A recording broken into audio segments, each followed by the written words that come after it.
Oh hallelujah, धन्यवाद मेरे सर्वशक्तिमान परमेश्वर, आप अद्भुत पवित्र और सामर्थ परमेश्वर है प्रभु। इस समय का परमेश्वर, इस वक्त का और सब अजीजों का परमेश्वर जो मुझे सुनते हैं उन सब जीवनों को प्रभु जिन पर आपकी आज दया दृष्टि हुई है, धन्यवाद देती हूँ मेरे सर्वशक्तिमान परमेश्वर। प्रभु आप स्वर को झुका कर उतर कर आए प्रभु, अपना आत्मा उन्हें ले कि परमेश्वर आपने जो अपनी बेटी से कहा है आपके लोगों को कन्वे करने के लिए, सुनने वालों के प्रभु हृदयों को खोले, उनके कानों को खोले। वचन संहिता कहता कि कान खोद कर मेरे कानों को खोल कि मेरे परमेश्वर जब तू हम सब उससे बात करे, हम सब प्रभु तेरी बात को समझे। समझ का आत्मा मांगती मेरे यहोवा पिता, समझ का आत्मा मांगती यीशु नासरी के नाम से कि प्रभु सभी सुनने वालों को और प्रभु पवित्र आत्मा प्रभु मेरी जुबान से बात करे और प्रभु सुनने वालों को समझ का आत्मा दे प्रभु की जो भी बात आप हमसे करें प्रभु जी वो हम सबों को समझ आ जाए और परमेश्वर हम आपके पवित्र नाम में बढ़ते और स्थिर होते जाए। हालेलुया, धन्यवाद धन्यवाद धन्यवाद यीशु नासरी के नाम से, आमीन आमीन। Hallelujah, praise the lord dear people of God, and I am grateful to lord to be among all of you for once again। और आज जो बात परमेश्वर हमसे करने वाले हैं वो बहुत अद्भुत और बहुत गहरी है और मैं खुश हूँ खुदा के लिए कि परमेश्वर ने फिर से हमें परमेश्वर कुछ कह रहे हैं और परमेश्वर ने मुझसे कहा है कि मैं कुछ कन्वे करूँ परमेश्वर के लोगों में, क्योंकि इस वक्त में जो अंत समय है इसमें वो बहुत जरूरी है स्थिर होना परमेश्वर में चलते रहना, स्थिर होना। सो यही आज का टॉपिक है। एक्ट्स 18:23 में वो कहता है कि जो पॉल था वो चेलों को स्थिर करता हुआ चला, वो चेलों को स्थिर करते हुए ट्रैवल कर रहा था। तो वही परमेश्वर आज हमारे बीच में करने वाले हैं, हमें स्थिर करने वाले हैं। सो आज का जो भी हम सीखने जा रहे हैं वो खास परमेश्वर के उन लोगों के लिए है जो परमेश्वर के पीछे पीछे चल रहे हैं, परमेश्वर की भीड़ों के लिए है जो परमेश्वर के पीछे पीछे चल रही हैं। हालेलुया, बहुत सारे ऐसे मसीही लोग हैं, मसीह के हैं, ऑफ कोर्स जो मसीह के हैं वो एक विक्टोरियस लाइफ के लिए बुलाए गए हैं, वो बिल्कुल भी फेलियर लाइफ के लिए नहीं बुलाए गए हैं। सो अगर अभी भी हम अपनी लाइफ में कहीं ना कहीं फेलियर को देख रहे हैं, इट मीन्स कहीं ना कहीं कुछ तो कमी है जिसे आज परमेश्वर दूर करने वाले हैं और हमें सिखाने वाले हैं, हमें बताने वाले हैं। परमेश्वर मेरे प्रियो, मैं आपसे कहना चाहती हूँ खुदा हमें सीक्रेट्स को बताते हैं, हमें फॉर्मूलास को बताते हैं ताकि हम उसे अप्लाई कर सकें। क्योंकि परमेश्वर वचन संहिता में दाऊद कह रहा है कि परमेश्वर स्वर्ग तेरा है लेकिन पृथ्वी तूने मनुष्यों को दे दिया। सो आप पृथ्वी के राजा हैं, आप जब तक कमांड नहीं करेंगे काम नहीं होंगे, आपके मुंह से काम होने हैं, आपके द्वारा खुदा के काम होने हैं। हालेलुया। सो आज की जो बातें हैं, जो खुदा की बातें हैं, परमेश्वर की बातें हैं, आइए उसको शुरू करते हैं। और हम शुरू करेंगे, मैं शुरू करना चाहती हूँ लूत की लाइफ से। लूत एक परमेश्वर का चुना हुआ जन था, अब्राहम के साथ उसके पूरे घराने में से केवल एक लूत था जो परमेश्वर अब्राहम के साथ चला और वो अब्राहम के साथ साथ रहता था कि अब्राहम परमेश्वर की आवाज को सुनता था और जैसा अब्राहम करता था लूत उसके साथ हर चीज में एग्री होता था। और अब्राहम की वजह से परमेश्वर का एक अनुग्रह जो है, एक दया जो थी वो लूत के ऊपर भी थी। हालेलुया। लेकिन लूत का जो जीवन था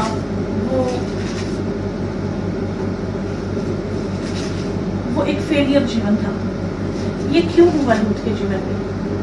आज हम इसी के लिए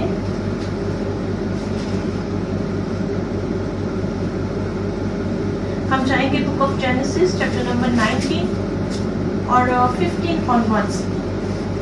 15 onwards I would like to read for all of you। जब पौ फटने लगे, ये तब हुआ जब सदोम और अमोरा में परमेश्वर का दूत आ गए। और वचन कहता है कि जब दूत उस नगर में आए उन्होंने फाटकों में प्रवेश किया तो लूत वहाँ मौजूद था। तो लूत ने उनसे कहा कि आप मेरे घर आओ। हालेलुया।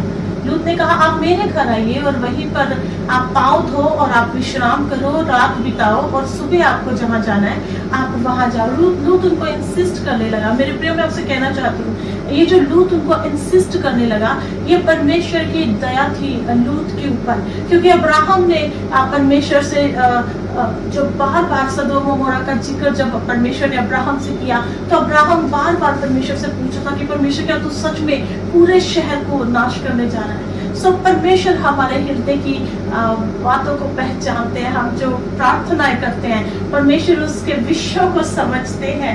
हालेलुया। हालांकि अब्राहम की जो प्रार्थना थी उसमें उसने कहीं भी सेल्फिश वर्ड्स नहीं बोले कि वहाँ मेरा एक रिलेटिव है जो मुझे बेहद अजीज है, जो मेरे पिछले जब मैं अपने घराने को छोड़कर आया तो वो मेरे साथ साथ चला। अब्राहम लूत की इतनी फिक्र करता था कि जब जिस शहर में लूत चला गया, जब वहां से एक बार उसको उठाकर ले गए, बंदी बनाकर ले गए, तो अब्राहम स्पेशली गया उसके पीछे, अपने सारे जो योद्धा उसने तैयार किए थे उनको लेकर गया उसको छुड़ाने के लिए। अब्राहम लूत से इतना मतलब प्रेम रखता था और अब्राहम को सदा लूत की फिक्र रहती थी। हालेलुया। सो वचन ये कहता है कि जब वो वहां जब आए तो उन्होंने लूत को बताया कि ये शहर जो है नाश होने लगा है। तब का मैं इंसिडेंट पढ़ने जा रही हूँ। जब पौ फटने लगा तब दूतों ने लूत से जल्दी करने को कहा और बोले, उठ अपनी पत्नी और दोनों बेटियों को जो यहाँ है ले जा, नहीं तो तू भी इस नगर के अधर्म में भस्म हो जाएगा। पर वह विलंब करता रहा। इस पर उन पुरुषों ने उसको और उसकी पत्नी और उसकी और दोनों बेटियों के हाथ पकड़े, क्योंकि यहोवा की दया उस पर थी, और उनको निकालकर नगर के बाहर कर दिया। और ऐसा हुआ जब उन्होंने उनको बाहर निकाला तब कहा, अपना प्राण लेकर भाग जा, पीछे की ओर ना ताकना और तराई भर में न ठहरना, उस पहाड़ पर भाग जाना, नहीं तो तू भी भस्म हो जाएगा।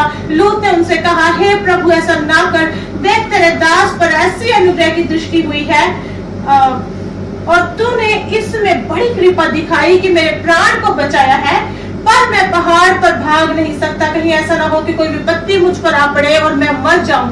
देख वो नगर ऐसा निकट है कि मैं वहां भाग सकता हूँ और वो छोटा भी है, मुझे वहीं भाग जाने दे। क्या वो नगर छोटा नहीं है और मेरा प्राण बच जाएगा? उसने उससे कहा, देख मैंने इस विषय में भी तेरी विनती स्वीकार की है और जिस नगर की चर्चा तूने की है उसको मैं नष्ट ना करूंगा। फुर्ती से वहां भाग जा, क्योंकि जब तक तू वहां ना पहुंचे तब तक मैं कुछ ना कर सकूंगा। इसी कारण उस नगर का नाम सोर पड़ा।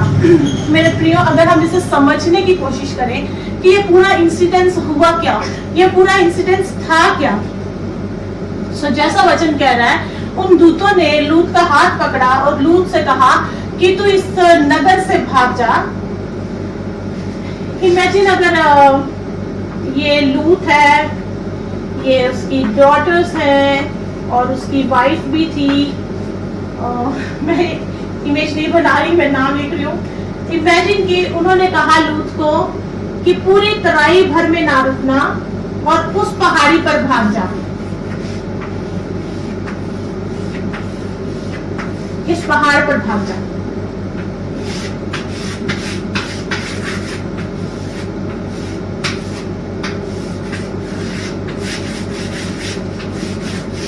मुझे डायग्राम को समझना ज्यादा अच्छा लगता है। पहले साइंस स्टूडेंट थी, डायग्राम्स के नंबर हमेशा एक्स्ट्रा मिलते हैं। Hallelujah. So it's always easy to understand the things through diagrams. We can imagine the things more clearly, what has exactly happened that day. So उन्होंने कहा लूत से कि लूत तू जाके पहाड़ी पर भाग जा, अपना प्राण लेके, और ये पूरी तराई में कहीं ना रुकना। अगर ये तराई थी और ये पीछे सदोम और गमोरा है, सॉरी अमोरा, सदोम, अगर ये सदोम और अमोरा में से उन्होंने निकाला लूत और उसके परिवार को, और उन्होंने कहा पूरी तराई में कहीं मत रुकना और सीधा उस पहाड़ी पर भाग जा, लेकिन लूत ने क्या किया मेरे प्रियो? अब हमें कोई अगर एक डेस्टिनेशन दे दे, आपको वहां जाना है और वो पहाड़ी जैसे लूत को दिखाई दे रही है, तो क्या होता है? हम देखते आंखों से हैं, उस डेस्टिनेशन को हम देखते अपनी आंखों से हैं, लेकिन कवर हमें अपने पैरों से करना है। लूत को अपनी टांगों पर, अपने पैरों पर ऐसा विश्वास नहीं था कि वो इस डिस्टेंस को, इस पहाड़ी पर वो टाइम से पहुंच जाएगा या वो पहुंच जाएगा। उसने कहा तो लूत ने क्या कहा, हम बहुत बार परमेश्वर के प्लान्स के आगे अपने हृदय के प्लान्स रखते हैं, और ये हम तब करते हैं जब हम विश्वास में कमजोर होते हैं। हम उस डेस्टिनेशन पे जाना नहीं चाहते, उस पॉइंट पे पहुंचना नहीं चाहते जहां पर परमेश्वर ने हमारे लिए कुछ रेडी करके रखा है। उस टाइम पर हम वहां पहुंचते नहीं हैं, और हम अपने मन की प्रार्थनाएं खुदा के आगे रखते हैं। खुदा, हम सोचते हैं कि वो तो इम्पॉसिबल है क्योंकि वो बहुत बड़ा है, हम थोड़े में ही संतुष्ट हो जाना चाहते हैं। हालेलुया। सो हम क्या करते हैं, हम अपने मन की बातें खुदा के आगे रखना शुरू कर देते हैं। सो लूत डिड द सेम थिंग। लूत डिड द सेम थिंग। लूत ने क्या कहा कि परमेश्वर, मैं यहाँ भाग नहीं सकता कि ये देख, ये एक छोटा नगर है, क्या ये छोटा नहीं कि मैं इसमें बच जाऊं? तो लूत ने कहा कि मुझे यहां जाने दे। लूत ने परमेश्वर से क्या कहा कि मुझे यहां जाने दे। और क्योंकि लूत ने ये प्रार्थना की, और परमेश्वर की वचन में हमने अभी पढ़ा कि परमेश्वर की दया उस पर थी। वचन, हालेलुया, हो यीशु नासरी।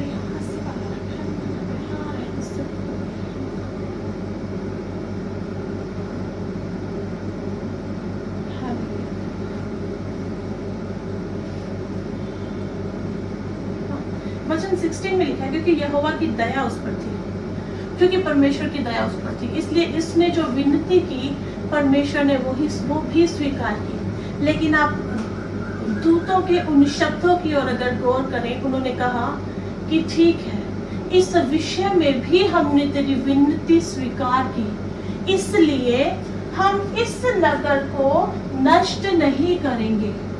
और इस नगर का नाम उन्होंने सोर रखा। इस नगर का नाम सोर रखा। उन्होंने कहा हमने इस नगर में भी तेरी विनती स्वीकार की।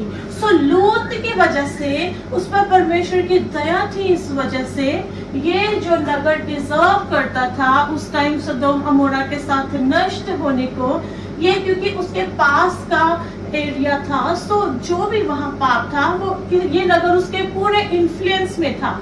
इस नगर पे उसका पूरा असर था, और परमेश्वर ने उसे कहा था कि तू उस पहाड़ी पर भाग जा। और क्योंकि ये पूरी तराई नष्ट करनी थी परमेश्वर ने, ये नगर भी नष्ट होने के लिए था मैप में। हालेलुया। लेकिन क्योंकि लूत ने अब ऐसा रिक्वेस्ट डाला, ऐसे विनती डाली कि परमेश्वर मुझे यहाँ जाने दे, सो खुदा ने ये वाले नगर को बख्श दिया, और बाकी सब कुछ सदोम अमोरा के साथ नष्ट हो गया। आगे देखेंगे। लूत के सोवर के निकट पहुंचते ही, सोवर के निकट पहुंचते ही सूर्य पृथ्वी पर उदय हुआ। तब यहोवा ने अपनी ओर से सदोम और अमोरा पर आकाश से गंधक और आग बरसाई, और उन नगरों को और उस संपूर्ण तराई को और नगरों के सब निवासियों को, भूमि की सारी उपज समेत, नगरों को, संपूर्ण तराई को, नगरों को, इसको हमने तराई कहा ना, ये जो हमने बनाया एरिया कि पहाड़ी पर कहा भाग जाओ, और ये तराई उसे पार करके जानी थी, इसलिए हमने इस एरिया को तराई कहा। सो वचन कहता कि उसने संपूर्ण तराई को, नगरों के सब निवासियों को, भूमि की सारी उपज समेत नष्ट कर दिया। लूत की पत्नी ने जो उसके पीछे थी, दृष्टि फेर के पीछे की ओर देखा, और वह नमक का खंभा बन गई। सबसे पहली बात यहाँ पर ये आती है, वो पीछे क्यों मुड़ी? Why she turned back? क्योंकि उनको ऑर्डर भी मिला परमेश्वर से पीछे नहीं मुड़ने का, लेकिन फिर भी वो पीछे मुड़ी, क्योंकि अनाज्ञाकारिता उनके उसके अंदर थी। मैं उसके इस नेचर को देख के मैं ये बोल सकती हूँ, अपने पति के ऑर्डर्स के बाहर थी, जो कि परमेश्वर ने ऐसा नहीं तैयार किया वाइफ को, स्पेशली जब वो शादी में है, इसलिए नहीं वो बनाई गई। She needs to be obedience, क्योंकि परमेश्वर कहता है कि जैसे कलीसिया का सर मैं हूँ तो औरत का सर उसका पति है। सो वो ओबीडियंस में नहीं थी, इसलिए उसके लिए ऑब्वियस था कि कोई आज्ञा अगर मिली है उसको अनाज्ञा में बदलना। डिसोबीडियंस था उसके अंदर, उस नेचर के चलते शी टर्न्ड बैक। भोर को अब्राहम उठकर उस खंबे को गया और जहां वो यहोवा के सम्मुख खड़ा था और सदोम और अमोरा और उस तराई के सारे देश की ओर आंख उठाकर क्या देखा कि उस देश में से धधकती हुई भट्टी का सा धुआं उठ रहा है। और ऐसा हुआ कि जब परमेश्वर ने उस तराई के नगरों को जिसमें लूत रहता था उलट पुलट कर नष्ट किया, तब उसने अब्राहम को याद करके लूत को उस घटना से बचा लिया। सो लूत के ऊपर इस दया का मतलब क्या था? अब्राहम। वजह क्या थी? अब्राहम, कि परमेश्वर अब्राहम से प्यार करता था और अब्राहम लूत से प्यार करता था। हो हालेलुया। लेकिन मेरे प्रियो, मैं आपसे एक बात बताना चाहती हूँ, हो सकता है कोई खुदा का प्रिय हमसे प्यार करता हो और उसकी प्रार्थनाओं में हम कहीं ना कहीं सुरक्षित हों, लेकिन मेरे प्रियो, मैं आपसे सच में बताना चाहती हूँ, मैं ये हर मसीही से, हर विश्वासी से ये बात बताना चाहती हूँ, आप जब तक दूसरों की प्रेयर्स पे डिपेंड हैं, आप समहाउ जो अटैक्स हैं, समहाउ जो ट्रबल्स जो भी हम फेस करने वाले हैं, उनसे समहाउ हम बच सकते हैं, लेकिन एक विक्टोरियस लाइफ नहीं जी सकते। एक विक्टोरियस लाइफ कोई भी तब क्लेम करता है, तब जी सकता है जब वो खुद से परमेश्वर के साथ रिलेशनशिप में आता है। हालेलुया। सो लूत का परमेश्वर के साथ रिलेशन नहीं था, क्योंकि अगर आप वर्ष हम 14 पढ़ते हैं, 15 से हमने शुरू किया, एक वर्ष पीछे से पढ़ते हैं, तब लूत ने निकलकर अपने दामादों को जिनके साथ उसकी बेटियों की सगाई हो गई थी समझा के कहा, उठो इस स्थान से निकल चलो, क्योंकि यहोवा इस नगर को नष्ट करने पर है। पर वो अपने दामादों की दृष्टि में ठट्ठा करने वाला जान पड़ा, क्योंकि उसके दामाद संसारिक थे। लूत कैसे तैयार हुआ कि दुनियावी सोच विचार के लोगों के बीच में अपनी बेटियां देने के लिए, कैसे लूत तैयार हुआ? कैसे लूत का दिल किया ये कहने का कि जब सारे सदोम अमोरा के लोगों ने उसके घर को घेरा, उन्होंने कहा कि तेरे जो मेहमान आए उनको हमें दे, कि हमें उनके साथ भोग करना है। तो उसने कहा कि तुम मेरी बेटियां ले लो। उसने, हमारे जो बच्चे हैं वो परमेश्वर के फल हैं, वो भी फल है, जैसे आत्मा में हमारे फल होने चाहिए, परमेश्वर उनको भी हमारे फल कहता है। पौरुष का पहला फल पहलौठे बच्चे को, सो परमेश्वर ने उनको भी फल कहा है, कोक का फल, तुम फ्रूटफुल हो जाओ। कैसे उसने अपने फलों की कीमत नहीं पहचानी? हमारे बच्चे, हमारी ड्यूटी है, हमारी जिम्मेदारी है कि हम उनको खुदा के बारे में बताएं। व्यवस्था 11:2 में परमेश्वर क्लियरली कह रहा है कि अपने बच्चों को मेरे बारे में सिखाओ। मैं उनको नहीं बताऊंगा, तुम्हें बताना है मेरे बारे में। नीति वचन में कहता है कि उनको ऐसी शिक्षा दे कि वो बुढ़ापे तक भी फिर ना फिरेगा उस शिक्षा से, ऐसा उसको रेडी कर। हालेलुया। सो मेरे प्रियो, लूत की अपनी प्रेयर लाइफ नहीं थी इस टाइम तक, जब तक ये स्टेप सदोम अमोरा के लिए उठाया गया। सो लूत बचा सिर्फ अब्राहम की वजह से। हालेलुया। आगे क्या हुआ? फिर लूत ने सोअर को छोड़ दिया और पहाड़ पर अपनी दोनों बेटियों समेत रहने लगा। अब लूत ने क्या किया? अब उसने ये सोअर भी छोड़ दिया और वो अब यहाँ से गया उस जगह पे जहाँ पे परमेश्वर ने उसे कहा था। कहाँ गया? पहाड़ी पर।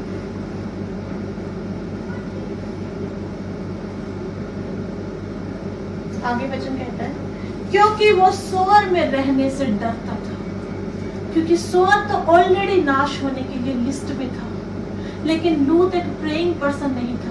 उसके पास परमेश्वर की बुद्धि नहीं थी, उसके पास परमेश्वर का समझ नहीं था, उसके पास परमेश्वर का ज्ञान नहीं था। हालेलुया। और मैं दूसरे शब्दों में कहूँ तो इसके पास परमेश्वर का आत्मा नहीं था। सो उसे समझ नहीं आ रहा था, वो एक स्पिरिचुअल पर्सन नहीं था, क्योंकि मेरे प्रिय कोई भी डिस्टेंस जो परमेश्वर हमें कहता है कि आपको ये पूरा करना है, और फिजिकली अगर वो वर्ल्डली या फिजिकल आइज से हम उसे देखते तो वो इम्पॉसिबल लगता है, लेकिन in the spiritual realm everything is possible. हम वहां जाके कामों को करते हैं क्योंकि हम आत्मिक हैं, क्योंकि हमारा पिता आत्मा है। हालेलुया। वो कहता है मैं आत्मा हूं, तुम भी आत्मिक बनो। ओ लॉर्ड। अब क्योंकि लूत यहाँ पे कुछ टाइम बिता चुका, और hallelujah hallelujah hallelujah, thank you father, thank you holy spirit. I want to tell you this, in the book of Genesis जब परमेश्वर सारी चीजों को बना रहे थे तो वो सारी चीजों को पावर्स भी डिस्ट्रीब्यूट कर रहे थे। परमेश्वर ने पेड़ पौधे बनाए, जीव जंतु बनाए, परमेश्वर ने जो भी सब बनाया। और लिखा है दूसरे वचन के पहले आज कहता है जेनेसिस में कि परमेश्वर ने आकाश और पृथ्वी की सारी सेना बना ली, और परमेश्वर ने हर एक चीज को, क्रिएशन को बना बना के परमेश्वर ने उसे आशीष दी। परमेश्वर ने हर एक चीज को कहा फूलो और फलो। So everything has a power. जो भी परमेश्वर ने बनाया है, आप पहाड़ देखें, आप पेड़ पौधे देखें, आप नदियां देखें, सब में कहीं ना कहीं पावर है। आशीषों में पावर है, आशीषें मल्टीप्लाई होती है, इसी तरह पाप में भी पावर है, वो भी मल्टीप्लाई होता है, क्योंकि परमेश्वर ने सारी जो क्रिएशन बनाई सबको पावर दी। और उसके बाद जो है वो जो बलवा हुआ स्वर्ग में लूसीफर ने किया, और वो 1/3 दूध लेकर गिरा, लेकिन उनकी पावर्स नहीं की। इसीलिए वो आज भी खुदा के लोगों को परेशान करता है, लड़ने की जरूरत रखता है, क्योंकि उसका नष्ट होना जो है परमेश्वर ने तय कर रखा है। हालेलुया। लेकिन मेरे प्रियो, हमारा राजा विजयी हुआ है, वो विजयी झंडा लेकर हम हाथ में आगे बढ़ते हैं, और वो हमारे परमेश्वर के पैरों के नीचे है। क्योंकि पाप भी मल्टीप्लाई करता है। अगर आप हमें दिखे कि कहीं कुछ भी गड़बड़ है, उसे झट से उसका ट्रीटमेंट करना चाहिए, मतलब कि उसको कुछ भी आप कमी देखें, झट से उस दुर्बलता के लिए, उस निर्बलता के लिए झट से प्रेयर करें, उसे दूर करें। आप अपने परिवार में, अपने में, या आसपास कहीं पे भी देखें, आप उसे दूर करें, क्योंकि पाप भी मल्टीप्लाई होता है।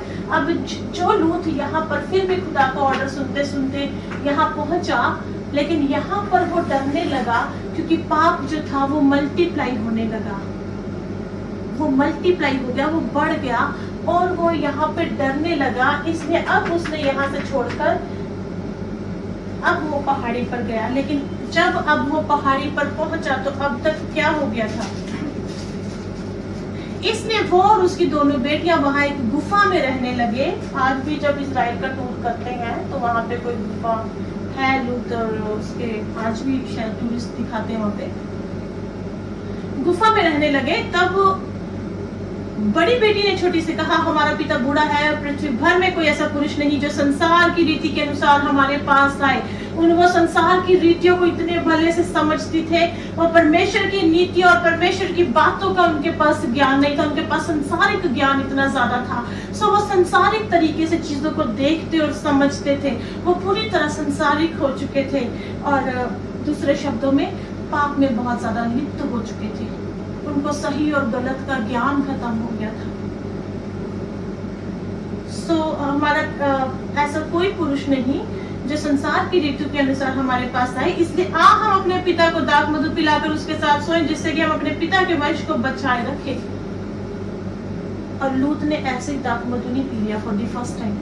लूत अब दाख मधु पीने लगा था, इसलिए उसने उस रात भी पिया, लेकिन उसकी बेटियों ने उसे ज्यादा पिला दिया। जिससे कि जब वो पाप हुआ, लूत को उसका कोई भी ज्ञान नहीं था, और वो जो जाति उसकी बड़ी बेटी और छोटी बेटी से पैदा हुई, वो सदा के लिए परमेश्वर की दृष्टि में घृणा का पात्र बनी रही। वो सदा के लिए परमेश्वर को कभी प्रिय नहीं हुई वो जातियां, क्योंकि मेरे प्रिय, पाप जो है वो मल्टीप्लाई होता रहता है, पाप मल्टीप्लाई होता रहता है। इसलिए हमें परमेश्वर के साथ चलना, उस डेस्टिनेशन को उस टाइम के साथ कवर करना बहुत जरूरी है। हालेलुया। अगर हम मूसा के बारे में पढ़ें, टाइम के ऊपर और एक स्पीड के ऊपर, मेरे को परमेश्वर ने एक बात मूसा की लाइफ से बहुत अच्छे से समझाई, मैं आप सबके साथ बांटना चाहती हूँ। क्योंकि क्या रीजन है कि लूत जो था इस अपनी जो आशीष, अगर वो उस टाइम इमेजिन यहाँ टाइम से पहुंचता तो उसके लिए परमेश्वर ने कुछ तो भला रखा था। परमेश्वर की कोई भी बात व्यर्थ नहीं होती। जो वो कहता है, जब हम ओबीडिएंट, हमें यकीन जानिए, जब हम ओबीडिएंट होते हैं परमेश्वर के साथ, उसकी छोटी सी बात को भी हम फॉलो करते हैं, उसमें इतनी आशीष होती है। इतनी छोटी सी बात की, लाइक आप बैठे हैं और आपको एकदम से खुदा का आत्मा कहे कि प्रे, और आप प्रे करें क्योंकि आप ओबीडिएंट हैं, और उस प्रेयर में परमेश्वर ऐसा कुछ भेद खोलता है, ऐसा कुछ आपको दे देता है, यू गेट अमेज्ड कि परमेश्वर ओबीडियंस में इतने आशीष है, ओबीडियंस में। सो जो यहाँ पर लूत के लिए रखा था, लेकिन अब वो समय और वो टाइम नहीं रहा था। अब वो उस आशीष को वो खो चुका था, और वो डिसओबीडियंस की वजह से पाप और भी ज्यादा पाप में गिर गया। ये एक डिसओबीडियंस था।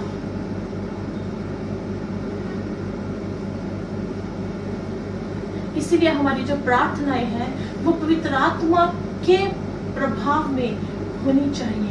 पवित्र आत्मा की ओर से हमारी प्रार्थना होनी चाहिए। अपने मन की प्रार्थना हमें कभी नहीं करनी चाहिए। हमें नहीं पता क्या सही है क्या गलत है, क्या कहना चाहिए, क्या मांगना चाहिए, हमें नहीं पता। अगर कोई ट्रबल है, क्या उस ट्रबल को हमें दूर करना चाहिए या बल मांगना चाहिए कि प्रभु हम इसे फेस कर सके, हम नहीं जानते। सो मेरे प्रियो, पवित्र आत्मा is the must requirement for everyone who belongs to God, who belongs to Jesus। जो यीशु का है उसे उसकी आत्मा से भरना ही होगा, और कोई दूसरा रास्ता नहीं है, इसका और कोई दूसरा रास्ता नहीं है। हालेलुया। मोसेस के लाइफ में एक बात मैं देखती हूँ कि निर्गमन एक्सोडस 33 और 13 में परमेश्वर के सामने मूसा खड़ा हुआ है, और अब तक मूसा परमेश्वर से कितनी बार आमने सामने बातें कर चुका है, लेकिन मैं एक बात मुझे बड़ी ज्यादा मुझे खींची मूसा की है कि परमेश्वर से इतनी बार बातें करते हुए मूसा परमेश्वर से कहता है, और अब यदि मुझ पर तेरे अनुग्रह की दृष्टि हो। वो परमेश्वर से एक्चुअली यहाँ पे डिस्कस कर रहा था कि परमेश्वर हम जो यहाँ पर आ गए हैं पहाड़ी पर, अब हमारे आगे आगे चल। परमेश्वर ने से कहा था मेरा दूत तेरे आगे रहेगा। वो मूसा गया कि खुदा अगर तुझे चलना है तो तू चल, वरना हमें यही रख, हम यहाँ से आगे नहीं जाएंगे। और मूसा कहता कि परमेश्वर तूने मुझे कहा है कि मेरा नाम तेरे चित्त पे चढ़ाऊंगा, तो कहता है कि अगर तेरे अनुग्रह की दृष्टि मुझ पर हो तो मुझे अपनी गति समझा दे, जिससे जब मैं तेरा ज्ञान पाऊं। मुझे अपनी गति समझा दे जिससे जब मैं तेरा ज्ञान पाऊं। मैंने कहा खुदा ये कौन सी गति है जो मूसा समझना चाहता है, क्या गति है ये। फिर हनोक के बारे में हम पढ़ते हैं कि हनोक परमेश्वर के साथ साथ चला, जैसा खुदा ने कहा वैसा हनोक टाइम टू टाइम वो फॉलो करता रहा, हर एक बात को स्टेप बाय स्टेप खुदा के पीछे पीछे चला। ओ जब परमेश्वर आपसे बात करे उसे मिस मत कीजिए, उस काम को मिस मत कीजिए, लोगों का मुंह मत देखिए। बहुत सारे, मैं पास्टर से भी बात कर रही हूँ इस समय कि परमेश्वर कईयों को बहुत कुछ कहता है कहने के लिए, लेकिन मेरे प्रियो हम बहुत बार जो है सामने वाले लोगों को देख के या हालात को देख के कि ये हो नहीं सकता, उस काम को नहीं करते। लेकिन आप परमेश्वर जब आपसे कुछ कहे आप उसको उसी वक्त करें, साथ साथ चलें, खुदा के साथ साथ चलें। सो मैंने खुदा से पूछा कि परमेश्वर ये क्या है जो मोसेस जानना चाहता है, ये गति क्या है ये तेरी गति मेरे परमेश्वर। और जब हम भजन संहिता 103 और उसकी 7 वर्ष पढ़ते हैं, psalm book of psalm chapter 103 verse 7, उसमें परमेश्वर कहता है उसने मूसा को अपनी गति और इजराइलियों पर अपने काम प्रकट किए। उसने मूसा को अपनी गति और इजराइलियों पर अपने काम प्रकट किए। सो इफ वी जो गति जो है उसको हिंदी में हम स्पीड कहते हैं, हालांकि दूसरे वर्जन्स में, बाइबल के दूसरे वर्जन्स में इसे कहा गया है कि परमेश्वर मुझे तेरे मार्गों को समझा, मुझे तेरे बारे में और ज्यादा बता। लेकिन ये मुझे बेस्ट लगता है गति, मुझे अपनी गति समझा। सो गति को जब हम गति क्या होती है, स्पीड होती है, गति स्पीड। ये तेरी क्या गति है, कितनी गति से बढ़ा है। हालेलुया। गति का फॉर्मूला होता है distance by time. Speed is equal to distance by time. जो मोसेस जानना चाहता है खुदा से। Hallelujah. Speed is equal to distance by time, कि कितना डिस्टेंस आपने कवर करना है और कितने टाइम में, मतलब कि distance is equal to speed into time, कि डिस्टेंस जो कवर करना है, डिस्टेंस जो कवर करना है, हम रूट में जाके समझे इसे, डिस्टेंस जो कवर करना है उसकी एक स्पीड है और टाइम पर डिपेंड करता है। मतलब कि अगर ये भी बढ़ेगा तो इसकी वैल्यू अपने आप बढ़ती जाएगी, ये बढ़ेगा तो ये बढ़ेगा तो ये बढ़ेगा। और इसी करती हूँ, जितना हम प्रेयर्स को टाइम देते जाएंगे, खुदा में जितना ज्यादा समय, खुदा के साथ जितना ज्यादा हम इंटीमेट करेंगे, उसके साथ पर्सनल जो समय हम बिताते हैं, वही उन्नति का रीजन है, वही वही वही एक्चुअली जगह है हमारे ऊपर उठने की। सो जितना ज्यादा समय हम परमेश्वर को देते रहेंगे, परमेश्वर के साथ बिताएंगे, देते रहेंगे। मैं इसमें अगर कोई मिनिस्ट्री कर रहा है, मैं मिनिस्ट्री का टाइम काउंट नहीं करती, ये पर्सनल टाइम है। टाइम मतलब जो पर्सनल टाइम परमेश्वर के साथ बिताते हैं। सो स्पीड को हमें ये भी कहूंगी कि हम सब एक मसीही दौड़ में है, और यीशु इज अ ब्यूटीफुल एग्जांपल कि यीशु ने इतना ज्यादा समय परमेश्वर के साथ, पिता के साथ प्रार्थना में दिया। वो रातों में, अक्सर वचन कहता है, नगर के बाहर जाता था, पहाड़ियों में जाता था, और सुबह के समय वापिस आ रहा होता था, और फिर दिन में वो मिनिस्ट्री करता था, और रातों को वो प्रेयर्स करता था। हालेलुया। तो वो उसने इतनी स्पीड से काम जो परमेश्वर का पूरा किया कि उसकी मिनिस्ट्री जो थी 3-3.5 साल में उसने पूरा कर लिया, अपने सारे जो भी असाइनमेंट्स को लेके आया था। यस, हम सब असाइनमेंट्स लेके आए हैं, हम सबके पास काम है करने के लिए। स्वर्ग में हमारे कुछ काम है, हम भेजे गए यहाँ पे कुछ पर्टिकुलर काम करने के लिए खुदा के। लेकिन जितना समय मेरे प्रियो हम प्रार्थना में देंगे, उतनी हम स्पीड से चलेंगे, उतनी जल्दी ये डिस्टेंस उतनी जल्दी कवर होगा। और इस डिस्टेंस को परमेश्वर क्या कह रहा है, उसने भजन संहिता में लिखा, उसने मूसा को अपनी गति और इस्राएलियों पर अपने काम प्रकट किए। तो डिस्टेंस जब कवर हो जाता है तो परमेश्वर के काम प्रकट होते हैं।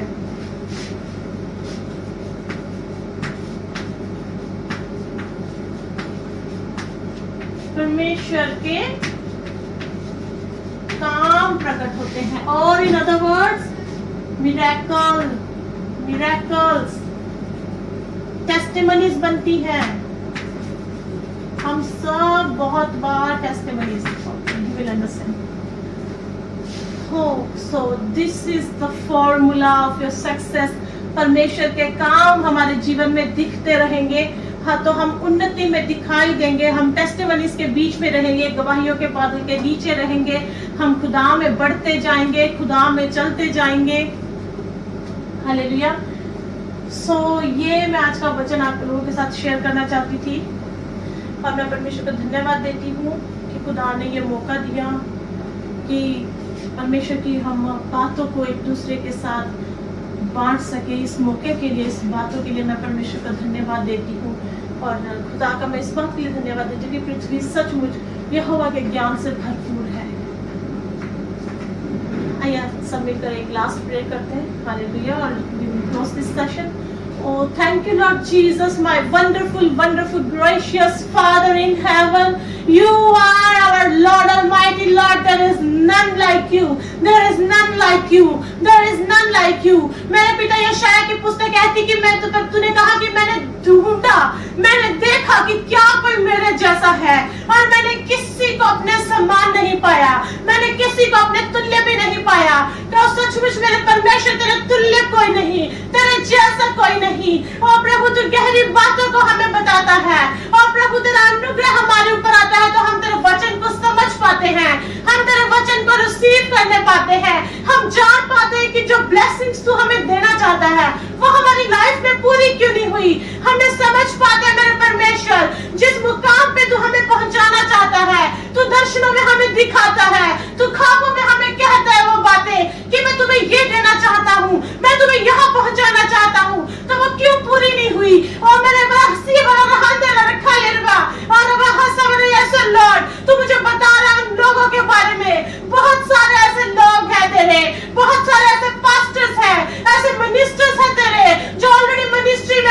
दर्शनों को देखते हैं, and they're wondering in themselves, they're wondering in their hearts, why we are not reaching the destination God has shown me, why I'm not reaching that level that God has shown me. और अब हास्याला रिखंद्र निर्वा रिहंद्र वाला रबैसियाला रिखंद्र बिनिया रबा सहंद्र वाले रखा समझ का आत्मा मेरे यहोवा, समझ का आत्मा, मेरे परमेश्वर का आत्मा, पवित्र आत्मा, प्रभु जी हर एक जन को तेरे समझ का आत्मा दे, प्रार्थना सिखाने वाला आत्मा, जैसे तेरा पुस्तक जकरिया हमारे सामने वर्णन करता है कि मैं तुम्हें प्रार्थना सिखाने वाला आत्मा दूंगा।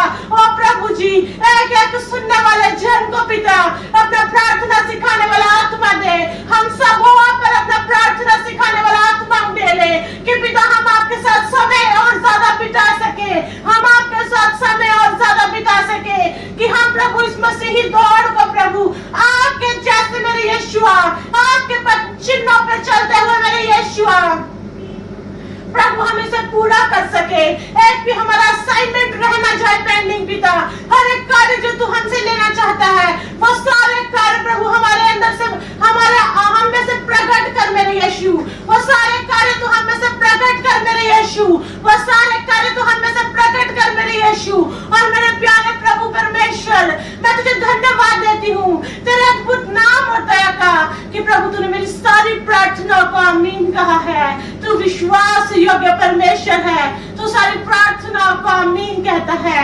और प्रभु जी मैं डिले के दुष्ट आत्मा को डांटती यीशु के नाम से, हर सुनने वाले के जीवन में से डिले के दुष्ट आत्मा को डांटती यीशु के नाम से। और प्रभु नो मोर डिलेस, नो मोर डिलेस, नो मोर डिलेस, हर डिले के दुष्ट आत्मा को मैं डांटती यीशु के नाम से। आजाद हो प्रभु तेरे लोग, आजाद हो मेरे यीशु तेरे लोग, आजाद हो मेरे परमेश्वर तेरे लोग यीशु नासरी के नाम से, कि प्रभु जो आशीष तू हमें देना चाहता हम समय पर वहां पहुंचे, हम प्रभु जी तेरी आत्मिक रफ्तार से वहां पहुंचे, तेरे आत्मा के द्वारा प्रभु हम वहां पहुंचे, जैसे फिलिप उसको तेरा आत्मा उठा के ले गया, जैसे एलिया को तेरा आत्मा उठा के ले जाया करता था, हमें भी प्रभु तेरा आत्मा उठा के ले जाए और उस समय पर उस जगह पर पहुंचाए जहां तू अपने काम हम पर प्रकट करना चाहता है। यीशु नासरी के सामर्थ्य पवित्र पवित्र पवित्र नाम में होकर हम मांगती, आमीन, hallelujah hallelujah hallelujah hallelujah. Thank you lord Jesus, thank you for all. See you next time, जल्दी मिलते हैं नेक्स्ट खुदा की किसी और गहरी बात को, भेद को समझने के लिए। तब तक परमेश्वर के अनुग्रह में बने रहें, अपना ध्यान रखें, प्रार्थना में रहें, आनंदित रहें और शलोम। Bye bye.